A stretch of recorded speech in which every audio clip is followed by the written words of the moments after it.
ഞാനേ ലീഡറോട് സംസാരിച്ചിട്ടുണ്ട് കേട്ടാ. ലീഡറെല്ലാം ശരിയാക്കി തരാന്ന് പറഞ്ഞിട്ടുണ്ട്. ഓക്കെ, പേടിക്കണ്ട കേട്ടോ. ഓ എന്തത് ലോലമീ പാണികൾ. ഹൈ പാട്ടാണല്ലോ. ലോലമീ പാണികൾ ശകികളായല്ലോ, വർമുടി നിബിട വനങ്ങളായല്ലോ. നല്ല പാട്ടാണല്ലോ. പാട്ടല്ല, കവിതയാ. മാഗസീനിൽ കൊടുക്കാനുള്ളതാ. നേരത്തെ തരണ്ടേ പ്രിയേ, ഇതൊരു പേജ് വരില്ലേ. പിന്നെ കവിത തരാനുള്ള ഡേറ്റ് ഒക്കെ കഴിഞ്ഞിട്ടാ. ഇതെന്റെ ഫ്രണ്ട് എഴുതിയതാ, ഇപ്പോഴാ കണ്ടത്. നല്ലതായതുകൊണ്ട് തന്നതാ. സംഭവം ശരി, പക്ഷെ ഇത്രയും വലിയ കവിത ഈ 2-3 വരിയൊക്കെ ആണെങ്കിൽ നമുക്ക് നോക്കാമായിരുന്നു. ചെയർമാൻ പറഞ്ഞിട്ടാ. ഓഹോ, ഇപ്പൊ താനടക്കം 10ാമത്തെ ആളാവൻ പറഞ്ഞു വരുന്നത്. ഞാൻ അവനെ കണ്ടോളാം. ഒരു പേജ് കവിത ഇവിടെ പരസ്യം വെക്കാൻ തന്നെ പേജില്ല. അപ്പോഴാ നീ വാ. മലയാളം നോവൽ സാഹിത്യ ചരിത്രത്തിൽ ലോകത്തെ മൊത്തം അത്ഭുതപ്പെടുത്തിയ ഏറ്റവും മനോഹരമായൊരു നോവലായിരുന്നു ചന്തുമേനോന്റെ ഇന്ദുലേഖ.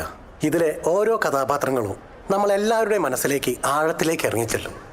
മലയാളത്തിലെ ആദ്യത്തെ ലക്ഷണമൊത്ത നോവലായി വിശേഷിപ്പിക്കുന്ന ഇന്ദുലേഖ ഒരു സ്ത്രീപക്ഷ വായനയുടെ ബിംബമായി ഏറെ ചർച്ച ചെയ്യപ്പെട്ടിട്ടുമുണ്ട്. നമ്മളിപ്പോൾ ഈ പറഞ്ഞ കഥാപാത്രം ഇന്ദുലേഖ ഒരുപക്ഷെ നമ്മുടെ ഈ ക്ലാസ്സിൽ എല്ലാവരും ഇവിടേക്ക് വരുന്നതിന് മുമ്പേ നമ്മുടെ ചെറുപ്പത്തിലൊക്കെ നമ്മുടെ ഫസ്റ്റില കിറ്റിൻ നമ്മൾ കേട്ടറിഞ്ഞിട്ടുണ്ടാവും. ഓരോ അല്ല സാർ, വേദയൊന്ന് വിളിക്കാൻ. ഇനി അയാളെ കൊണ്ടുപോകണോ? വേദ. Thank you sir. അപ്പൊ നമ്മളെവിടെ പറഞ്ഞേ? നമ്മുടെ കഥാപാത്രമായ ഇന്ദുലേഖ. എങ്ങോട്ടാ? വാ പറയാം.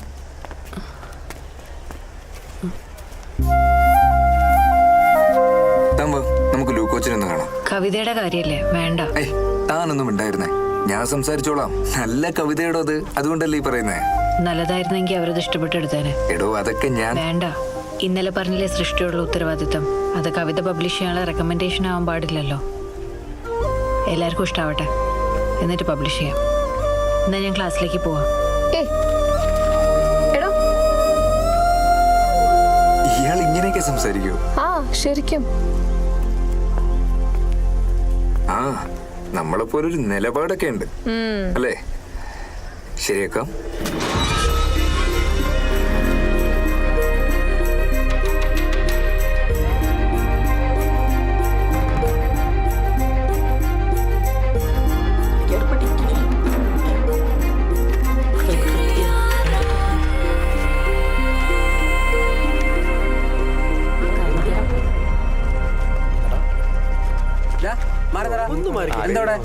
എന്തോടെ പരിപാടി? അല്ലേട്ടാ കവിത. ലോലമി പണികൾ എന്തല്ലേ? അടിപൊളി. കൊള്ളാം, നല്ല വരികൾ. കൊള്ളാം. ഇത് ആരെഴുതിയതാ? ഇതിവിടെ എഴുതിയതാരാന്ന് അറിയത്തില്ല, പക്ഷേ ഈ കവിത ഫസ്റ്റ് ഇയർ മലയാളത്തിൽ ഒരു കുട്ടിയുടേതാ. ആര്? എടാ ശ്രീവേദ. പരിപാടി കൊള്ളാല്ലേ? സംഭവിച്ചിട്ടുണ്ട്.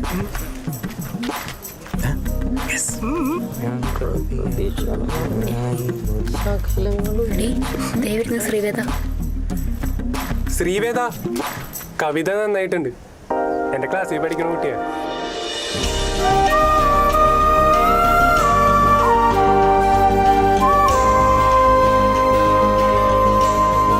അത് ശരിയാട്ടോ, കവിത നന്നായിട്ടുണ്ട്.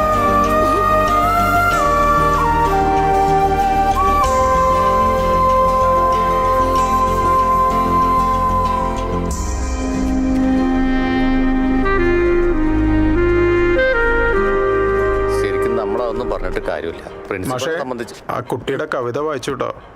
നല്ല അസല് വരികളാ, നല്ല വൃത്തവും അലങ്കാരവും ഒക്കെയുള്ള ഒരു കവിത. നല്ല ഭാവിയുള്ള കുട്ടിയാ. അത് ശരിയാ അല്ലേ? മോളെ കവിത കണ്ടോട്ടോ, മനോഹരായിട്ടുണ്ട്. നിർത്തരുത്, ഇനിയും തുടർന്ന് എഴുതിക്കൊണ്ടേയിരിക്കണം. ഓക്കെ? ശരി ടീച്ചർ. ഇങ്ങനെ ഞാൻ എപ്പോഴേ പറഞ്ഞതല്ലേ പ്രിയേ, നാളത്തെ എഴുത്തുകാരിയായിരിക്കും ഈ കുട്ടിന്ന്. ഭാവിയിലെ വൈക്കം മാധവിക്കുട്ടിയാണ് അവൾ. മാധവിക്കുട്ടി അല്ലേ? ഇയാൾക്കൊക്കെ തേങ്ങ അറിയില്ല. ഓട്ടെ, അപ്പൊ ശരി. നല്ല നേതാവേ, ആരെയും വയ്ക്കും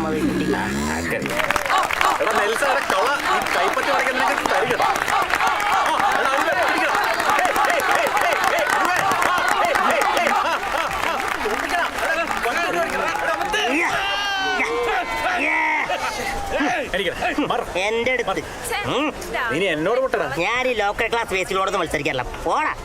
വേറെ ഏതെങ്കിലും കോളേജ് കാണോടെ ഇതേപോലെ ഒരേ മരിച്ചോട്ടില്ല SFI മേശും എന്നെ സമ്മതിക്കണോ അല്ലേ? ഓ സമ്മതിച്ചു. അതാണ്. ചേട്ടാ, ആ എന്താ രേഷ്മ, നേച്ചർ ക്ലബിന്റെ വല്ല പരിപാടി ഉണ്ടോ? അതൊന്നല്ല ചേട്ടാ. അവരാ ഊട്ടിയിലെ മരങ്ങൾ മുറിക്കാനുള്ള പ്ലാനാ. ചേട്ടൻ പെട്ടെന്നൊന്ന് അങ്ങോട്ട് വരണം. മോള് വെക്കൂ, ഞാൻ വരാം. ശരി ചേട്ടാ. ഇങ്ങനെ ഒരു തീരുമാനം എടുക്കുമ്പോൾ ഇവിടുത്തെ വിദ്യാർത്ഥി സംഘടനകളോടും അധ്യാപക സംഘടനകളോടും ചർച്ച ചെയ്യണ്ടേ? അങ്ങനെ ഒരു ഉത്തരവാദിത്വം മാനേജ്മെന്റിനില്ലേ? അങ്ങനെ ഒരു തീരുമാനമൊന്നുമില്ല ജീവ. നാച്ചുറൽ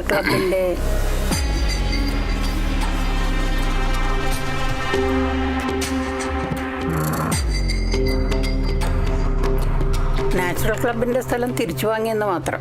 എന്നിട്ട് അവിടെ ഞാൻ പറയാം. ഈ കോളേജിന് ചുറ്റും ഏകദേശം 5 ഏക്കർ സ്ഥലം കാട് പിടിച്ച് കിടപ്പുണ്ട്. അത് കോളേജിന്റെ വികസനത്തിനായി ഉപയോഗിക്കാൻ തീരുമാനിച്ചു. അല്ല, ആ സ്ഥലത്ത് എന്ത് വികസനമാണ് നടത്താൻ പോകുന്നത്? അതെന്ത് വേണമെന്ന് വഴിയെ തീരുമാനിക്കാം. ഇപ്പോഴത് വെട്ടിത്തെളിയിക്കുക എന്നുള്ളതാണ് പ്രാഥമിക പരിപാടി. 3 കുളം, 50ഓളം തേക്ക്, മറ്റു മരങ്ങൾ, എല്ലാം 100 വർഷത്തിലധികം പഴക്കമുള്ളത്. ഇതൊക്കെ നശിപ്പിക്കാൻ പോകുന്ന കാര്യമാണ് കുറ്റിക്കാട് വെട്ടിത്തെളിക്കാൻ പോകുന്ന മട്ടിൽ മുരളീധരൻ സാർ പറഞ്ഞത്. നിങ്ങൾക്ക് കള്ളും കഞ്ചാ അടിച്ചു കിടക്കാനുള്ള സ്ഥലം പോകുന്നതിന്റെ സങ്കടമാണ്. നിങ്ങൾ ആ സ്ഥലത്തിന് എന്തൊരു പേരിട്ടിട്ടുണ്ടല്ലോ, മൂന്നാറോ കൊടൈക്കനാലോ, എന്താ അത്? ഊട്ടി. അത് ഞങ്ങളിട്ട പേരല്ല, ഇവിടെ പഠിച്ചുപോയി ആരോ ഇട്ടതാണ്. പിന്നെ എല്ലാവരും അതങ്ങ് വിളിച്ചു. ഇനി വരാനുള്ളവരും അത് തന്നെ വിളിക്കും. ഇതാണ് മാനേജ്മെന്റിന്റെ തീരുമാനം. ഒരു അഡ്മിനിസ്ട്രേറ്റർ എന്ന നിലയിൽ ഞാനത് അറിയിച്ചു. തീരുമാനം എടുത്തു, അറിയിക്കുകയും ചെയ്തു. ഇനി ഈ കോളേജിന്റെ യൂണിയൻ ചെയർമാൻ എന്ന നിലയിൽ ഞാനൊരു തീരുമാനം ഇപ്പൊ എടുത്തു. അത് ലൂക്കോച്ചൻ പറയും. അതെ, ഇവിടെ ഒരു കോപ്പ് നടക്കില്ല. വാ.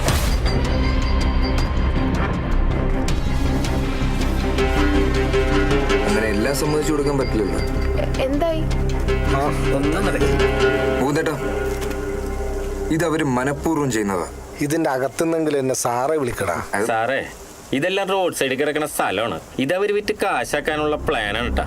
അതെ, ട്രസ്റ്റിന്റെ കീഴിൽ നിന്നും ദേവസ്വത്തിന്റെ കീഴിലേക്ക് മാറ്റുന്നതിന് മുമ്പ് അവരിതെല്ലാം കെട്ടുമുടിക്കും. മരത്തിൽ കൈവച്ച് അവര് ജയിച്ച പിന്നെ എല്ലായിടത്തും ഒരു കൈവയ്ക്കും. അങ്ങനെയല്ലേ ചരിത്രം.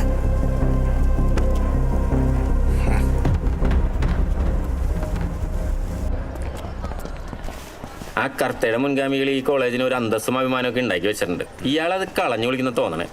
അതെ, അധികാരവും കച്ചവടവും തമ്മിലുള്ള രഹസ്യ ഉടമ്പടി. നേതാക്കന്മാരെല്ലാരും ഉണ്ടല്ലോ, എന്തൊട്ടാണ്ട് ഒരു ഗൂഢാലോചന. മരങ്ങളൊക്കെ വെട്ടി വെക്കുവോ? അതേടാ, നമ്മുടെ തേക്കിൻകാട് മൈതാനില്ലേ, അത് മുറിച്ചു വെക്കാനുള്ള പദ്ധതി ഉണ്ട്. നിനക്ക് വേണോടാ? എനിക്ക് വേണ്ട വെള്ളപ്പറ്റ, നീ എടുത്തോ. നീ പോടപ്പനെ. കറുത്തൊരു കാര്യം തീരുമാനിച്ചാൽ നടപ്പിലാക്കും. നീ വെറുതെ എതിർക്കാനോ തടുക്കാനോ ഒന്നും നിൽക്കണ്ട. എടാ രഞ്ജ, ഞങ്ങൾക്കൊരു നിലപാടുണ്ട്, കുറച്ചൊരു തീരുമാനം. ഞങ്ങളെ നടപ്പിലാക്കിയ നീ ചെല്ല്. നീ നിന്റെ വിദ്യാർത്ഥി രാഷ്ട്രീയമായിട്ട് അങ്ങോട്ട് ചെല്ല്. നിനക്കറിയാൻ പാടില്ല ആരോടാ കളിക്കണമെന്ന്. അയാളെ ഞങ്ങൾക്ക് അറിയണ്ട, പക്ഷെ അയാൾ അറിയും ഞങ്ങളാരാ. ശരി ശരി, അറിഞ്ഞോളൂ നിങ്ങൾ. ശരി, എല്ലാരും അറിഞ്ഞൂലേ? പിന്നെ ആളിപ്പോ വേൾഡ് ഫേമസ് അല്ലേ? ഏയ് അങ്ങനെയൊന്നുമില്ല പപ്പ. ഓ എന്തൊരെളുമ. എന്റെ പപ്പ ഇവളിപ്പോ എവിടെ പോവാന്നറിയോ? എങ്ങോട്ടാ? നമ്മുടെ എഴുത്തുകാരി മേരി ജോസഫ് ഇല്ലേ, ആള് വിളിപ്പിച്ചേക്കോ അക്കാഡമിയിലേക്ക് നേരിട്ട് കാണണം പറഞ്ഞു. ഏയ് അങ്ങനെയൊന്നുമില്ല പപ്പ. പുള്ളിക്കാരിയുടെ മകള് ദീപ്തി ഞങ്ങളുടെ ക്ലാസ്സിലാ പഠിക്കുന്നത്. അങ്ങനെ വിളിപ്പിച്ചതാ, അല്ലാണ്ട്. എന്നാലും അതാരാവോ അവിടെ എഴുതി വെച്ചിട്ടുണ്ടാവുക? അത് അതറിയില്ല പപ്പ. എന്തായാലും കവിത വായിച്ച ആരാധന മൂത്ത ആരോ ആണ്. ഇവിടെ മതി, ഞാൻ ഇവിടെ ഇറങ്ങിക്കോളാം. വേണ്ട മോളെ, പപ്പ കൊണ്ടുപോയി വിടാം. സാരില്ല, ഇവിടുന്ന് ബസ് കിട്ടും. ഇവിടെ മതിയോ? ബസ് ഉണ്ടാവൂലോ അല്ലേ? അപ്പൊ നാളെ കാണാം. ശരി. ആ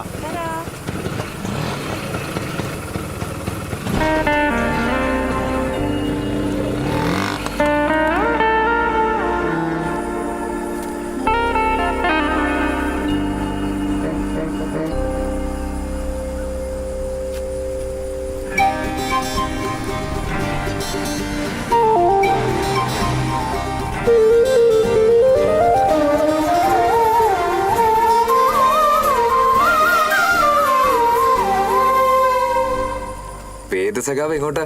അത് അക്കാഡമിയിലേക്ക്. ഓ, അക്ഷരമുറ്റ സെമിനാറിനൊക്കെ പോവാറുണ്ടോ? അതല്ല, അവിടെ ഫസീലയുണ്ട്. ആ, സഖാവും കൂടെ ഉണ്ടോ?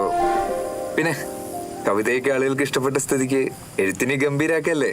കുറച്ച് മോശമായാലും പ്രചരിപ്പിക്കാനും പ്രശസ്തിയാക്കാനും ഒരു സംഘം തന്നെ കൂടെ ഉണ്ടല്ലോ. പിന്നെ ഞാനായിട്ട് എന്തിനാ കുറയ്ക്കുന്നത്?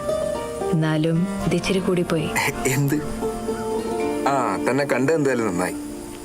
ഞാൻ നോക്കി നടക്കുമായിരുന്നു.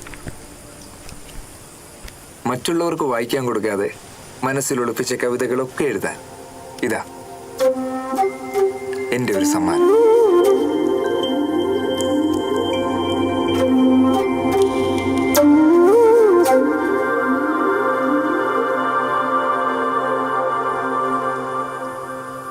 ഞാൻ എ സിയിലേക്കാ.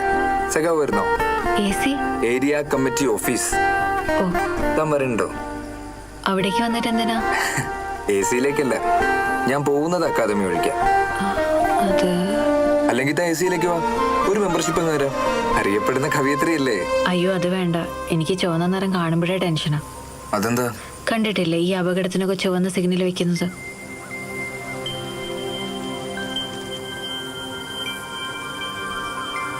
എന്നാ ശരി.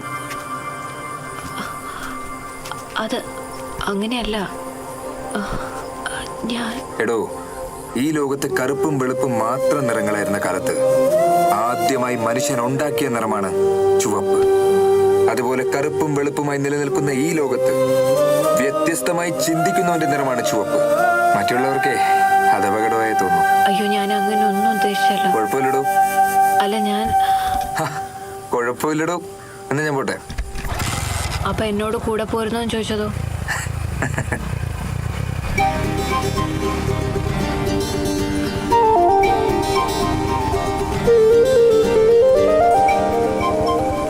അത്യന്തം ആവേശകരമായ മത്സരമാണ് ശ്രീ വർമ്മ കോളേജും ശ്രീകൃഷ്ണ കോളേജും തമ്മിൽ നടന്നുകൊണ്ടിരിക്കുന്നത്. വർമ്മ കോളേജിന്റെ പതിയുള്ളൊരു മുന്നേറ്റമാണ് ഇവിടെ കാണാൻ കഴിയുന്നത്. അതാ ശ്രീ വർമ്മയുടെ 3-ാം നമ്പറിന്റെ നല്ലൊരു ഫ്ലിക്ക് പന്ത് 17-ാം നമ്പറിലേക്ക്.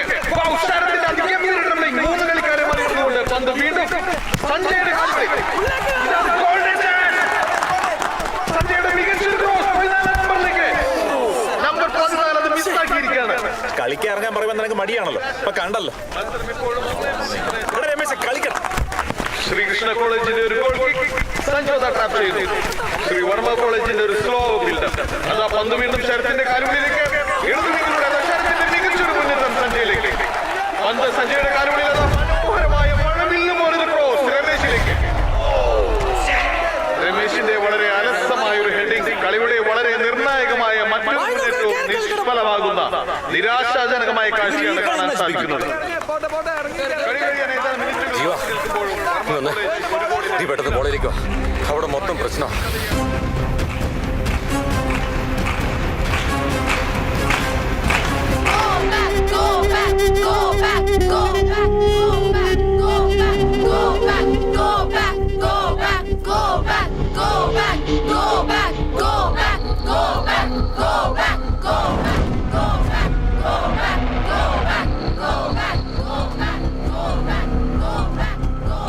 അവർ ഇന്നു മുതൽ മരങ്ങൾ മുറിക്കാൻ തുടങ്ങും. അവരുടെ പ്രവർത്തനങ്ങൾ എതിർത്താൽ എക്സാമിന് സസ്പെൻഷൻ എന്നാണ് പ്രിൻസിപ്പാളിന്റെ നോട്ടീസ്.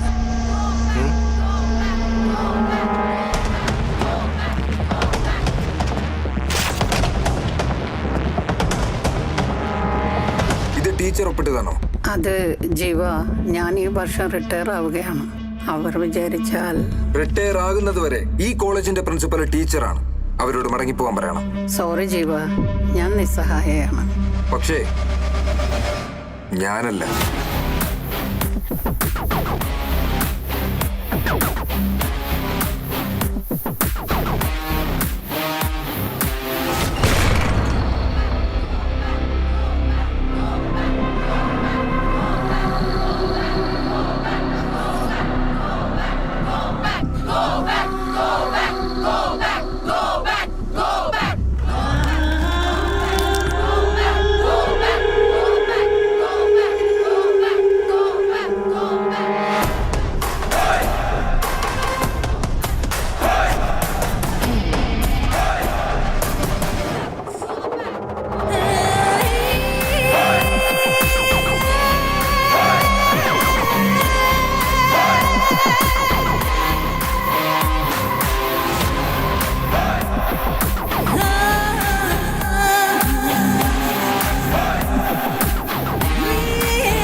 നിങ്ങളുടെ കോളേജ്. കണ്ടും കൊണ്ടും അറിഞ്ഞും പറഞ്ഞും പരിശ്രമിച്ചും പരീക്ഷിച്ചും നിങ്ങൾക്ക് നിങ്ങളെ അറിയാനുള്ള നിങ്ങളുടെ കോളേജ്. അവരിതിന്റെ നടത്തിപ്പുകാർ മാത്രമാണ്, അല്ലാതെ അവർ ജന്മികളും നമ്മൾ അടിമകളുമല്ല. ഇന്നിവർ നമ്മുടെ ഉമ്മറപ്പടിയിൽ വന്ന് നിൽക്കുന്നത് ഇവിടെ മോടി പിടിപ്പിക്കാനല്ല, പകരം നിങ്ങൾക്ക് ഇഷ്ടമുള്ളതെല്ലാം മുറിച്ചു കൊണ്ടുപോകാൻ, നിങ്ങൾ സന്തോഷങ്ങൾ പങ്കിടുന്ന മരച്ചുവടുകൾ മുതൽ നിങ്ങളുടെ സ്വാതന്ത്ര്യം വരെ പിടിച്ചെടുക്കാൻ. അവർ പിരിച്ചുവിടുവത്രേ. എത്ര പേര്? എന്റെ ഉള്ളിൽ ശ്വാസമുള്ളിടത്തോളം ആ നിൽക്കുന്നതിൽ ഒരുത്തം പോലും ഇതിനകത്ത് കാലുകുത്തില്ല. അവരറിയണം അങ്ങനെ ആർക്കും വന്ന് എന്തും കൊണ്ടുപോകാനുള്ള കാഴ്ച ബംഗ്ലാവല്ല ഇതെന്ന്. അവരറിയണം പഠിക്കാൻ മാത്രമല്ല പാഠം പഠിപ്പിക്കാനും നമുക്കറിയാമെന്ന്. അവരറിയണം ഈ കോളേജ് ആരുടേതാണെന്ന്. ജോസേ, ആ നിൽക്കുന്നതല്ലേ, അവനിട്ട് 2 പിടിച്ചാൽ മതി, ബാക്കിയുള്ളവന്മാരെ ഓടിക്കോളും. ഇതൊക്കെ എന്തിട്ടാണ് നമ്മൾ ദീവാഞ്ചിവരിൽ പൊട്ടിക്കുന്ന 3-4 പട്ടാസ് വരെ ഒറ്റങ്ങൾ ഓടിപ്പിക്കാൻ പൊട്ടിക്കില്ല പക്ഷേ.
എപ്പോഴും ഞങ്ങളുണ്ടാകും.